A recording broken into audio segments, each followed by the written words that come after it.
होने के बावजूद वो बच जाते हैं। उनके पास जो दवा होती है वो उसे अपनी बॉडी में इंजेक्ट कर देते हैं। हालांकि इस दवा को आज तक जांचा नहीं गया, पर उनके पास इसके अलावा कोई भी ऑप्शन नहीं है। कहानी यहाँ से सन 1977 में यानी कि प्रेजेंट में वापस आती है, जहाँ पर दिखाया जाता है कि रॉबर्ट उस दवा को अपनी बॉडी में इंजेक्ट करने के बाद उस वायरस से बच गए। इस पूरे शहर में उनके अलावा कोई भी इंसान नहीं है।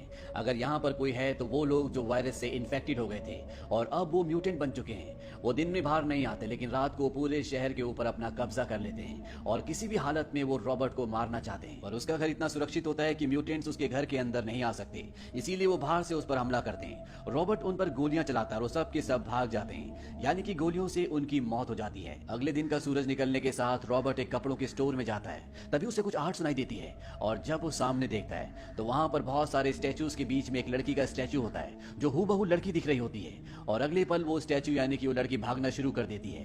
दरअसल ये स्टैचू नहीं बल्कि लड़की होती है। रॉबर्ट उसका पीछा भी करता है, वो बहुत दूर तक उसका पीछा करता है। बाद में उसे एहसास होता है कि वहां पर कोई भी लड़की नहीं थी, बल्कि उसे हेलुसिनेशन हुआ था, यानी कि ये उसका भ्रम था। रॉबर्ट यहाँ से एक वाइन शॉप में जाता है क्योंकि उसे पीने के लिए ड्रिंक चाहिए होती है। और जब वो वहां पर होता है तो बहुत सारे म्यूटेंट उसके ऊपर हमला करके उसे बंदी बना लेते हैं। दरअसल यहाँ पर जो म्यूटेंट है वो पूरी तरह से जानवर नहीं है, उनके अंदर दिमाग है, उनकी अपनी एक ऑर्गेनाइजेशन है जिसे वो फैमिली कहते हैं। वो सब के सब रॉबर्ट के ऊपर मुकदमा चलाते हैं और इस फैसले पर पहुंचते हैं कि ये गिल्टी यानी कि अपराधी है। वो उसे सजाए मौत देते हैं। इसके बाद म्यूटेंट्स का जो लीडर होता है जिसका नाम जोनाथन है, वो रॉबर्ट से अकेले में बात करता है। वो रॉबर्ट को कहता है कि हम ऑर्गेनाइज्ड हैं। रॉबर्ट कहता है कि अगर तुम ऑर्गेनाइज्ड हो तो तुम इस बीमारी का क्योर क्यों नहीं ढूंढते। जोनाथन कहता है ना इसका कोई इलाज था और ना ही कोई इलाज होगा। कल तुमने हमारे 3 साथियों को मारा था और आज तुमने हमारे कितने साथियों को मारा है हमें नहीं पता। इसके बाद यहाँ पर और भी म्यूटेंट्स आ जाते हैं। जोनाथन अपने साथियों को कहता है कि इसने सारे इल्जाम कबूल कर लिए हैं, वैसे भी इसके शरीर पर मार्क्स नहीं है। रॉबर्ट पूछता है कैसे मार्क्स, और इसके बाद सभी म्यूटेंट्स अपने सन ग्लासेस निकालते हैं। इन सब की आंखें इंसानों की आंखों से बिल्कुल अलग होती है और ये वायरस के असर से हुआ होता है। अब ये सारे म्यूटेंट्स रॉबर्ट को एक स्टेडियम में ले जाते हैं क्योंकि उसे वहां पर बांध कर जिंदा जलाना चाहते हैं, पर इससे पहले कि वो उस पर आग लगा दें। स्टेडियम की जो बड़ी बड़ी लाइट्स होती है वो अपने आप ही जल जाती है, जिससे म्यूटेंट्स को बहुत तकलीफ होती है क्योंकि वो इतनी तेज रोशनी के नीचे नहीं रह सकते। सबके सब चिल्लाते हैं ब्रिंग बैक द डार्क, यानी कि अंधेरा कर दो। तभी एक साया आता है और यहाँ से रॉबर्ट को अपने साथ छुड़ा कर ले जाता है। ये दोनों के दोनों एक सुरक्षित जगह पर पहुंच जाते हैं। ये वही लड़की होती है जिसे रॉबर्ट ने कपड़ों के स्टोर में देखा था। उस वक्त रॉबर्ट को लगा था कि वो उसका भ्रम है, लेकिन वो उसका भ्रम नहीं था। वहां पर सच में ये लड़की थी। दरअसल पिछले 2 सालों से रॉबर्ट इस पूरे शहर में अकेला है। उसने किसी इंसान से बात नहीं की, इसीलिए उसको बार बार ऐसे भ्रम हो रहे होते हैं, जिस वजह से उसे एक बार टेलीफोन की घंटी भी सुनाई दे रही थी, पर वहां पर कोई भी टेलीफोन की घंटी नहीं बज रही थी। अब रॉबर्ट और ये अनजान लड़की एक साथ एक कमरे में है। वहीं बाहर दिखाया जाता है कि एक और इंसान होता है, इसका नाम डच होता है और ये उन म्यूटेंट्स के ऊपर हमला कर देता है। अब जो लड़की रॉबर्ट के साथ होती है इसका नाम लीजा होता है और लीजा और रॉबर्ट मोटरसाइकिल पर बैठकर इस जगह से निकल जाते हैं। लीजा रॉबर्ट को एक जगह ले जाती है जहां पर और भी इंसान होते हैं, लेकिन ये सब के सब बच्चे हैं। रॉबर्ट कहता है कि मुझे इस बारे में कुछ भी नहीं पता था।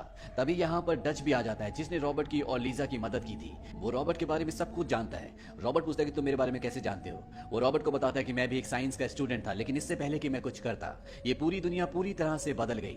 रॉबर्ट इनसे पूछता है कि तुम लोग सब ठीक कैसे हो, तुम पर वायरस का असर क्यों नहीं हुआ। डच रॉबर्ट को कहता है कि शायद हमारी बॉडी के अंदर इस वायरस से लड़ने का एक नेचुरल रेजिस्टेंस है, पर हम में से कुछ अभी भी सेंसिटिव हैं। और इसके बाद वो रॉबर्ट को अंदर एक कमरे में ले जाते हैं जहां पर इन्हीं में से एक बच्चा बीमार होता है और जब रॉबर्ट उसे चेक करता है तो वो देखता है कि उसके ऊपर वायरस का असर हो रहा होता है। रॉबर्ट डच और लीसा से कहता है कि मुझे इस बच्चे को अपने घर अपनी लैब ले जाना होगा ताकि मैं इसका इलाज कर सकूं। लीसा कहती है कि अगर कोई इलाज होता तो तुम 200 मिलियन लोगों को मरने नहीं देते। रॉबर्ट बताता है कि हमारे पास एक एक्सपेरिमेंटल दवा थी, हमें नहीं पता था कि वो काम करती है कि नहीं। इससे पहले कि हम उसे लोगों पर टेस्ट करते सब कुछ खत्म हो चुका था। मैंने उसे अपनी बॉडी में इंजेक्ट किया और अब मेरी बॉडी इस वायरस से इम्यून है। मैं अपने ब्लड से एक सीरम बना सकता हूं जिससे हम ऐसे लोगों का इलाज कर सकते हैं जिसके ऊपर इस वायरस का असर है। डच कहता है इसका मतलब तुम दुनिया को बचा सकते हो। लीसा कहते हैं कि दुनिया के बारे में बाद में सोचना, पहले हमें इस बच्चे को बचाना होगा। और इसके बाद ये तीनों की तीनों जीप में उस बच्चे को लेकर डॉक्टर यानी कि रॉबर्ट की लैब की तरफ निकल पड़ते हैं। डॉक्टर इन दोनों को बताता है कि दवा बनाना इतना आसान नहीं है। मैंने कई बार ऐसे लोगों पे टेस्ट किया जो पूरी तरह से म्यूटेंट बन चुके थे, लेकिन कोई भी रिजल्ट नहीं आया। वो मुझे ही मारने वाले थे, इसीलिए अपनी जान बचाने के लिए मुझे उन्हें खत्म करना पड़ा।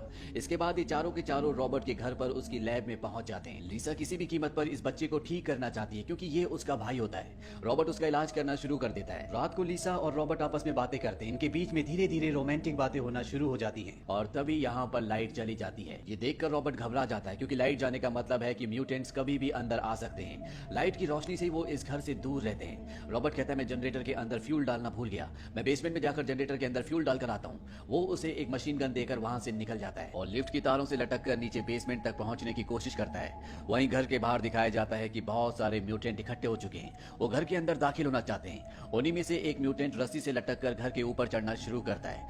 वहां नीचे बेसमेंट में रॉबर्ट को दिखाया जाता है जो जनरेटर के अंदर फ्यूल डाल देता है, पर अभी भी जनरेटर स्टार्ट नहीं होता। पर वो किसी तरह से उसे स्टार्ट कर देता है जिससे करंट वापस आ जाता है और घर के बाहर जितनी भी लाइट्स होती हैं वो एक बार फिर से जल जाती है। घर के बाहर जितने भी म्यूटेंट्स होते हैं वो सब के सब घर से दूर हो जाते हैं, पर एक म्यूटेंट घर के अंदर यानी कि ऊपर चढ़ चुका है। रॉबर्ट वापस कमरे में आ जाता है जहां पर लीसा होती है और तभी वो देखता है कि लीसा के पीछे एक म्यूटेंट है। वो उस पर गोलियां चलाता है जिसकी वजह से वो ऊपर से नीचे गिर जाता है और उसकी मौत हो जाती है। और ये म्यूटेंट जो म्यूटेंट का सरदार है जिसका नाम जोनाथन है, उसका भाई होता है। वहीं अब रॉबर्ट और लीसा एक दूसरे के साथ इंटीमेट हो जाते हैं। इनके बीच में सेक्सुअल इंटरकोर्स होता है। अगली सुबह रॉबर्ट लीसा को बताता है कि तुम्हारा भाई स्टेबल है, लेकिन अभी भी हमें उसका इलाज अच्छे से करना होगा। ये दोनों की दोनों हॉस्पिटल जाते हैं और वहां से जो भी जरूरत का इन्हें सामान चाहिए होता है सब का सब लेकर वापस अपने घर पर आ जाते हैं। और इसके बाद रॉबर्ट का ब्लड निकालकर ये सिरम बनाना शुरू करते हैं। लीसा पूछती है इसमें कितना वक्त लगेगा। रॉबर्ट कहता है कि मुझे नहीं पता, लेकिन अगर ये तुम्हारे भाई की बॉडी के ऊपर काम कर गया तो उसके ब्लड से जो सिरम बनेगा वो और भी स्ट्रांग होगा। इसी तरह से हम जितने लोगों को ठीक करते जाएंगे हमारे पास उतनी ज्यादा दवा होगी, हमारे पास उतना ज्यादा सिरम होगा। अब सिरम बनने के बाद वो लीसा के भाई की बॉडी के अंदर उसे इंजेक्ट कर देता है जिससे वो पूरी तरह से नॉर्मल हो जाता है, यानी कि लीसा का भाई ठीक हो चुका है। रॉबर्ट जो करना चाहता था उसने कर दिया। लीसा का भाई रॉबर्ट से कहता है जितने भी लोग यहाँ पर म्यूटेंट बन चुके हैं तुम उन सबको ठीक कर सकते हो, क्यों ना तुम उन्हें मारने की जगह उन्हें ठीक करना शुरू कर दो। रॉबर्ट कहता है वो पहले आधे मर चुके हैं, पर लीसा का भाई रिची इस बात से इत्तेफाक नहीं रखता। रॉबर्ट जब अपने रूम में जाता है तो वहां पर उसे एक नोट मिलता है जिसमें रिची ने लिखा होता है कि मैं ये जानने जा रहा हूँ कि तुम सही हो या मैं, यानी कि रिची उन म्यूटेंट्स से मिलने के लिए चला गया। वो उस जगह पहुंच जाता है जहां पर म्यूटेंट्स रहते हैं। म्यूटेंट उसे पकड़ लेते हैं। रिची उन्हें कहता है कि रॉबर्ट के पास इलाज है, वो तुम्हें ठीक कर सकता है। मैं भी इस वायरस से इन्फेक्टेड था लेकिन अब मैं पूरी तरह से ठीक हो चुका हूँ। जोनाथन जो कि म्यूटेंट्स का बॉस होता है वो कहता है तुम्हें क्या लगता है कि हम ठीक होना चाहते हैं? पहले हम कीड़े मकोड़ों जैसे थे लेकिन अब बिल्कुल ठीक हो चुके हैं। जोनाथन अपने साथी म्यूटेंट से जिन्हें वो फैमिली कहता है उन्हें कहता है कि आज रॉबर्ट को अपने घर से बाहर आना होगा। ये जानते हैं कि रॉबर्ट रिची को ढूंढने के लिए घर से बाहर जरूर निकलेगा, इसीलिए सब रॉबर्ट के घर की तरफ बढ़ चलते हैं। तभी रास्ते में लीसा को दिखाया जाता है जो अब इस वायरस से पूरी तरह से इन्फेक्टेड हो चुकी है।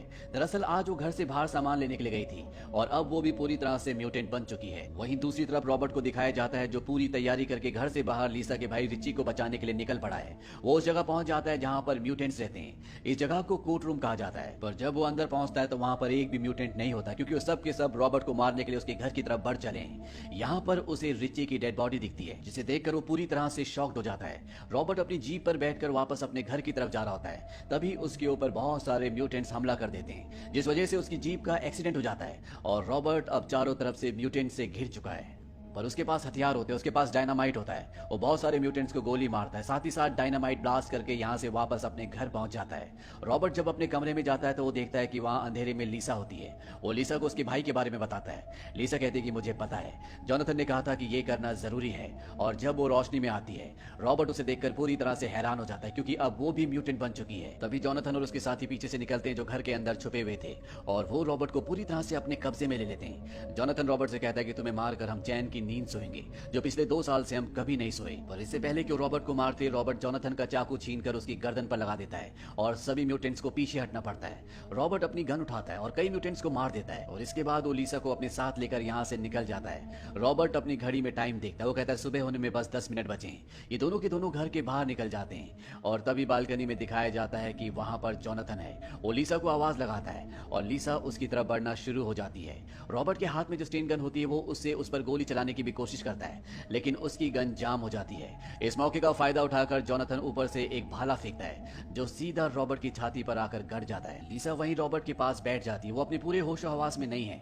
वो रॉबर्ट से कहती है कि मैं फैमिली का यानी म्यूटेंट्स का पार्ट हूँ। कुछ ही देर बाद सुबह हो जाती है और डच और बच्चे इस जगह तक पहुंच जाते हैं जहां पर रॉबर्ट अपनी जिंदगी की आखिरी सांसें ले रहा होता है। रॉबर्ट डच को अपने खून की आखिरी बोतल देता है। वो कहता है कि लीसा को बचाओ। लीसा वहीं पर उजाले से बचकर छुपकर बैठी होती है। वो लीसा को गाड़ी में बैठा देते हैं। डच बच्चों से कहता है कि हमें अब एक बहुत लंबा सफर तय करना है, यानी कि वो इस शहर को छोड़कर यहाँ से बहुत दूर जाने वाले हैं। उनके पास अब रॉबर्ट का ब्लड भी है जिसमें इस वायरस का, इस बीमारी का इलाज है। रॉबर्ट भी अपनी जिंदगी की आखिरी सांसें ले चुका होता है, यानी कि वो इस दुनिया को छोड़कर Like, share and subscribe and support us.